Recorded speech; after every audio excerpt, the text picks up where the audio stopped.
ತಮ್ಮೆಲ್ಲರಿಗೂ ಕೂಡ ಮತ್ತೊಮ್ಮೆ ಶಿವರಾತ್ರಿಯ ಶುಭಾಶಯಗಳನ್ನ ಈ ಸಂದರ್ಭದಲ್ಲಿ ಕೋರ್ತಾ, ನಾನು ನಿರೀಕ್ಷೆ ಮಾಡಿರಲಿಲ್ಲ ನಮ್ಮ ಬೆಂಗಳೂರು ಗ್ರಾಮಾಂತರದ ನೆಲಮಂಗಲ ಹತ್ರ ಈ ಒಂದು ಪಾಲ್ನಳ್ಳಿ ಮಠ ಪರಮ ಪೂಜ್ಯ ಸಿದ್ದರಾಜ ಮಹಾಸ್ವಾಮೀಜಿಗಳವರ ನೇತೃತ್ವದಲ್ಲಿ ಇಷ್ಟೊಂದು ಭವ್ಯವಾಗಿ ದೇವಾಲಯ ಮಠ ಸ್ಥಾಪನೆ ಆಗಿದೆ ಅಂತೇಳಿ ನನ್ನ ಕಲ್ಪನೆಗೂ ಕೂಡ ನಿರೀಕ್ಷೆ ಮಾಡೋದಕ್ಕೆ ಸಾಧ್ಯ ಇರಲಿಲ್ಲ. ಇವತ್ತು ನಾವು ಮೊದಲ ಬಾರಿಗೆ ಈ ಒಂದು ಶ್ರೀ ಕ್ಷೇತ್ರಕ್ಕೆ, ಪವಿತ್ರ ಕ್ಷೇತ್ರಕ್ಕೆ ಬಂದಂತ ಸಂದರ್ಭದಲ್ಲಿ ನಿಜ ಹೇಳಬೇಕು ಅಂತ ಹೇಳಿದ್ರೆ ಒಂದು ರೀತಿಯ ಆಶ್ಚರ್ಯ ನನಗೆ ಉಂಟಾಯಿತು. ಆದ್ರೆ ಒಂದಂತೂ ಸತ್ಯ, ಇಲ್ಲಿರ್ತಕ್ಕಂಥ ಜನಸ್ತೋಮ, ಅಕ್ಕಪಕ್ಕ ಗ್ರಾಮಗಳಿಂದ ಬಂದಂತ ದೇವರುಗಳು, ವೇದಿಕೆ ಮೇಲಿರ್ತಕ್ಕಂಥ ಮಠಾಧೀಶರು ಎಲ್ಲನ ನೋಡಿದಾಗ ಪರಮ ಪೂಜ್ಯ ಸಿದ್ದರಾಜ ಮಹಾಸ್ವಾಮೀಜಿಗಳವರ ನೇತೃತ್ವದಲ್ಲಿ ಏನು ಈ ಗ್ರಾಮೀಣ ಭಾಗದಲ್ಲಿ ತ್ರಿವಿಧ ದಾಸೋಹದ ಮುಖೇನ ಅನ್ನ ದಾಸೋಹ, ಅಕ್ಷರ ದಾಸೋಹ, ಜ್ಞಾನ ದಾಸೋಹದ ಮುಖೇನ ಎಲ್ಲ ಸಮಾಜಗಳಿಗೂ ಕೂಡ ಒಂದು ನೆರಳನ್ನು ನೀಡ್ಕೊಂಡು ಬರ್ತಾ ಇರುವಂತ ಪರಮ ಪೂಜ್ಯ ಸ್ವಾಮೀಜಿಗಳು ಈ ಭಾಗದ ಕಲ್ಪವೃಕ್ಷವಾಗಿ ಎಲ್ಲ ಸಮಾಜಕ್ಕೂ ಕೂಡ ಒಂದು ನೆರಳನ್ನು ಕೊಡ್ತಕ್ಕಂಥ ಕೆಲಸ ಮಾಡ್ತಾ ಇದ್ದಾರೆ ಅಂತ ಹೇಳಿದ್ರೆ ನಾವು ಪ್ರತಿಯೊಬ್ಬರು ಕೂಡ ಹೆಮ್ಮೆ ಪಡುವಂತ ವಿಚಾರ ಅಂತೇಳಿ ನಾ ಈ ಸಂದರ್ಭ ಹೇಳೋದಕ್ಕೆ ಇಚ್ಛೆ ಪಡ್ತೇನೆ. ಇಲ್ಲಿ ವಿಶೇಷವಾಗಿ ಶನೇಶ್ವರ ಸ್ವಾಮಿಯ ಒಂದು ಆರಾಧನೆ ಅಂದ್ರೆ ನಮ್ಮಲ್ಲಿರ್ತಕ್ಕಂಥ ಒಂದು ನಕಾರಾತ್ಮಕ ಅಂಶಗಳನ್ನ ತೆಗೆದುಹಾಕಿ ನಮ್ಮ ಜೀವನದಲ್ಲಿ ಒಂದು ರೀತಿ ಸಕಾರಾತ್ಮಕವಾಗಿ ಕುಟುಂಬ ಸದಸ್ಯರೆಲ್ಲರೂ ಸಹ ಸಂತೋಷದಿಂದ ಬಾಳಿ ಬದುಕ್ತಕ್ಕಂಥ ಒಂದು ವಾತಾವರಣ ನಿರ್ಮಾಣ ಮಾಡ್ತಕ್ಕಂಥ ನಿಟ್ಟಿನಲ್ಲಿ ಸ್ವಾಮೀಜಿಗಳವರು ಒಂದು ದಾಪುಗಾಲನ್ನ ಇಟ್ಟಿದ್ದಾರೆ ಅನ್ನೋದು ನಾವೆಲ್ಲರೂ ಕೂಡ ಸಂತೋಷ ತರುವಂತ ವಿಚಾರ. ಇಲ್ಲಿ ನಡೀತಕ್ಕಂಥ ಆರೋಗ್ಯ ತಪಾಸಣಾ ಶಿಬಿರ ಇರ್ಬೋದು, ಉಚಿತ ಸಾಮೂಹಿಕ ವಿವಾಹಗಳಿರ್ಬೋದು, ಅಂದ್ರೆ ಒಂದು ಸಮಾಜಮುಖಿಯಾಗಿ ಈ ಒಂದು ಪವಿತ್ರ ಕ್ಷೇತ್ರ ಸ್ವಾಮೀಜಿ ಅವರ ನೇತೃತ್ವದಲ್ಲಿ ಜನರಿಗೆ ಹತ್ತಿರ ಆಗುವಂತ ಒಂದು ಸೇವೆ ಮಾಡ್ಕೊ ಬರ್ತಾ ಇರ್ತಕ್ಕಂಥದ್ದು ನಿಮ್ಮೆಲ್ಲರ ಒಂದು ಸೌಭಾಗ್ಯ. ನಾನು ಇವತ್ತು ಬರ್ತಾ ಇದ್ದಂಗೆ ನೆನಪಾಗಿದ್ದು ಪೂಜ್ಯ ತಂದೆಯವರು ಸನ್ಮಾನ್ಯ BS ಯಡಿಯೂರಪ್ಪನವರು. ಈ ನಾಡಿನ ಹರಗುರು ಚರಮೂರ್ತಿಗಳ ಒಂದು ಆಶೀರ್ವಾದದಿಂದ ರಾಜ್ಯದ ಮುಖ್ಯಮಂತ್ರಿಗಳಾದಾಗ ಯಡಿಯೂರಪ್ಪನವರು ಒಂದು ಸುದೀರ್ಘವಾಗಿ ಅವರ ಜೀವನದುದ್ದಕ್ಕೂ ಕೂಡ ಹೋರಾಟ ಒಂದು ಕಡೆ ಆದ್ರೆ, ಬಡವರ ಪರವಾಗಿ, ರೈತರ ಪರವಾಗಿ, ಪರಿಷ್ಠ ಜಾತಿ ಪರಿಷ್ಠ ಪಂಗಡಗಳ ಪರವಾಗಿ ಈ ಕನ್ನಡ ನಾಡಿನಲ್ಲಿ ಕಳೆದ 30-40 ವರ್ಷಗಳಿಂದ ನಿರಂತರವಾಗಿ ಶೋಷಿತ ಸಮುದಾಯಗಳ ಪರವಾಗಿ ಧ್ವನಿ ಎತ್ತುವಂತ ಒಂದು ಪ್ರಾಮಾಣಿಕ ಕೆಲಸ ಯಾವ್ದಾರೊಬ್ಬ ರಾಜಕಾರಣಿ ಮಾಡಿದ್ದಾರೆ ಅಂತ ಹೇಳಿದ್ರೆ ನಿಮ್ಮ ಯಡಿಯೂರಪ್ಪನವರು ಮಾಡಿದ್ದಾರೆ ಅನ್ನೋದನ್ನ ಬಹಳ ಹೆಮ್ಮೆಯಿಂದ ಸಂದರ್ಭದಲ್ಲಿ ಹೇಳೋದಕ್ಕೆ ಇಚ್ಛೆ ಪಡ್ತೇನೆ. ಅಷ್ಟೇ ಅಲ್ಲ, ದೊಡ್ಡ ಸಂಖ್ಯೆ ನಮ್ಮ ತಾಯಂದ್ರು ಇಲ್ಲಿ ಕೂತಿದ್ದೀರಿ. ಗ್ರಾಮೀಣ ಭಾಗದಲ್ಲಿ ವಿಶೇಷವಾಗಿ ನಮ್ಮ ಬಡವರ ಮನೆಯಲ್ಲಿ ಹುಟ್ಟತಕ್ಕಂಥ ಹೆಣ್ಣುಮಗು ಶಾಪ ಅಂತೇಳಿ ಪರಿಗಣಿಸ್ತಾ ಇದ್ರು ಒಂದು ಸಂದರ್ಭದಲ್ಲಿ.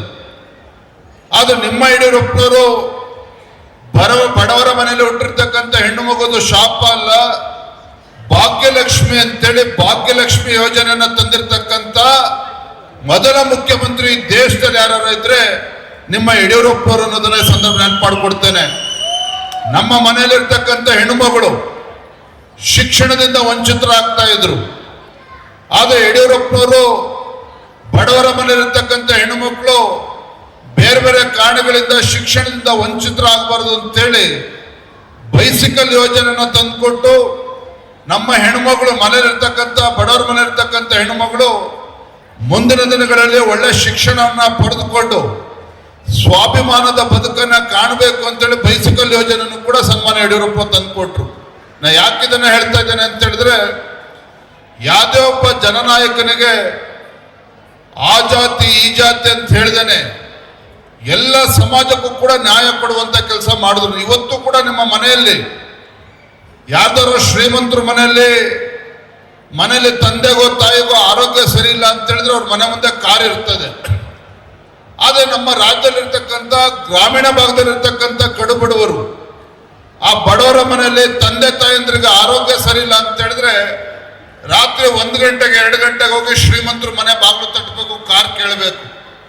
ಅದು ಆಗ್ಬಾರ್ದು ಅಂತೇಳಿ ಯಡಿಯೂರಪ್ಪರು ಮುಖ್ಯಮಂತ್ರಿಗಳಿದ್ದಾಗ 108 ದೂರವಾಣಿಗೆ ಕರೆ ಮಾಡಿದ್ರೆ ಸಾಕು, ಬಡವರ ಮನೆ ಬಾಗಿಲಿಗೆ ಆಂಬ್ಯುಲೆನ್ಸ್ ಬಂದು ನಿಲ್ಲಿಸ್ತಕ್ಕಂಥ ಕೆಲಸವೂ ಕೂಡ ಯಡಿಯೂರಪ್ಪರು ಮಾಡಿದ್ದಾನೆ. ಸಂದರ್ಭ ನೆನಪಾಡ್ಕೊಡ್ತೇನೆ.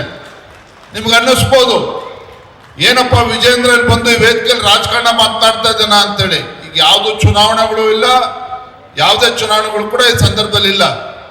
ಆದ್ರೆ ನಾನು ಒಬ್ಬ ರಾಜಕಾರಣಿ ಅಥವಾ ಒಬ್ಬ ಜನಪ್ರತಿನಿಧಿ ನಿಜವಾಗ್ಲೂ ಕೂಡ ಬಡವರ ಪರವಾಗಿ ಕಾಳಜಿ ಇದ್ದಿದ್ದೇ ಆದರೆ ಶೋಷಿತ ಪೀಡಿತ ಸಮುದಾಯಗಳ ಧ್ವನಿಯಾಗಿ ಕೆಲಸ ಮಾಡಬೇಕು ಅನ್ನೋ ಒಂದು ಇಚ್ಛಾಶಕ್ತಿ ಇದ್ರೆ ಯಾರಿತ್ತು ಒಬ್ಬ ರಾಜ್ಯದ ಮುಖ್ಯಮಂತ್ರಿ ಕೆಲಸ ಮಾಡ್ಬೋದು ಅನ್ನೋದನ್ನು ಕೂಡ ನಾನು ಈ ಸಂದರ್ಭದಲ್ಲಿ ನೆನ್ಪು ಮಾಡ್ಕೊಡ್ತಕ್ಕಂಥ ಪ್ರಯತ್ನ ನಾನು ಮಾಡಿದ್ದೇನೆ. ಅಷ್ಟೇನೆ ನನಗೆ ತುಂಬಾ ಸಂತೋಷ ಆಗಿದೆ.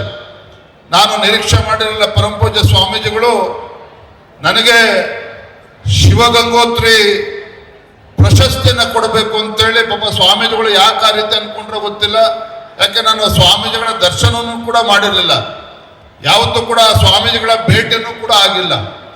ಆದರೂ ಕೂಡ ಪರಮ ಪೂಜ್ಯರು ನನ್ನ ಬಗ್ಗೆ ಒಂದು ಪ್ರೀತಿ ವಿಶ್ವಾಸವನ್ನು ಇಟ್ಟು ಇದರ ನನಗೆ ಪ್ರಶಸ್ತಿ ಅನ್ನೋದಕ್ಕಿಂತ ಹೆಚ್ಚಾಗಿ, ಯಾಕೆ ನಾನು ಕೂಡ ರಾಜಕಾರಣದಲ್ಲಿ ಅಂಬೆಗಾಲನ್ನು ಇಡ್ತಕ್ಕಂಥ ಸಂದರ್ಭದಲ್ಲಿ ಈ ಒಂದು ಪ್ರಶಸ್ತಿ ನನಗೆ ಕಿರೀಟ ಅಂತೇಳಿ ಭಾವಿಸ್ತೇನೆ.